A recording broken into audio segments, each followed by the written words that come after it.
Hello जय हिंद साथियों। भारत और चीन के बीच सीमा विवाद एक बार फिर से बढ़ता हुआ दिख रहा है।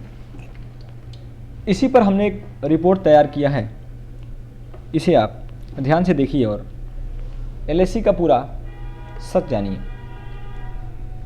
दोस्तों, अरुणाचल प्रदेश के तवांग में दोनों देशों के सैनिकों के बीच 9 दिसंबर 2022 को झड़प हुई।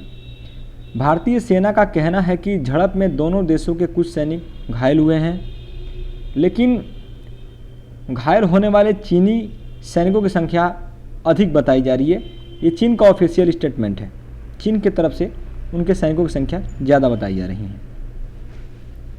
तो वहाँ पे जो झड़प हुआ था, इससे पहले भी बहुत सारी झड़प हुई हैं और चीन का ये हर बार का ये कहना है कि उनके सैनिकों की संख्या ज़्यादा होती हैं झड़प में, चाहे वो गलवान घाटी हो। इसी पर ये रिपोर्ट देखिए, वरुण पांडे की स्पेशल रिपोर्ट।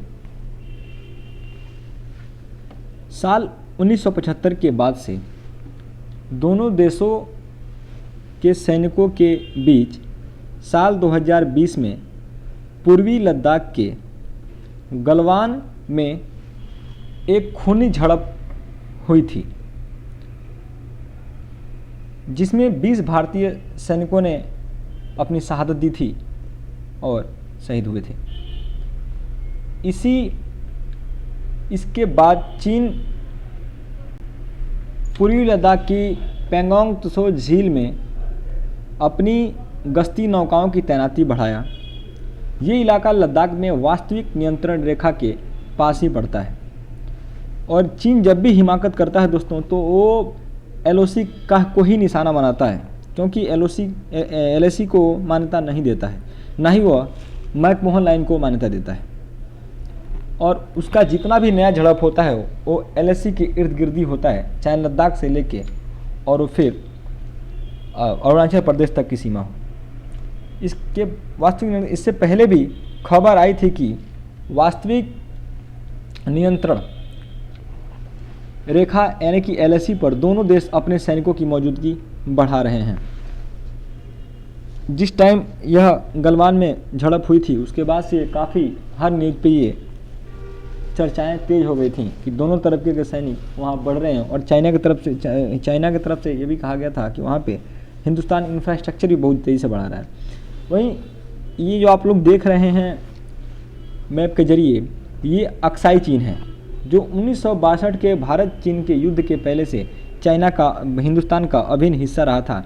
और लाइन ऑफ एक्चुअल कंट्रोल इसी से होके बाद में बनी, जब 1962 के युद्ध जीतने के बाद चाइना ने इस पर अपना कब्जा किया।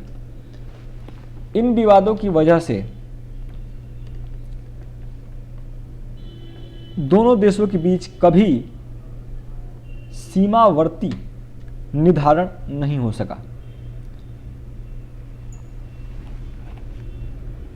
यथास्थिति बनाए रखने के लिए लाइन ऑफ एक्चुअल कंट्रोल यानी कि एलएसी टर्म का इस्तेमाल किया जाने लगा।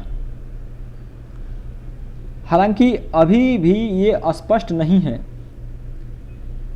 कि दोनों देश अपनी अपनी अलग अलग लाइन ऑफ एक्चुअल कंट्रोल मानते हैं।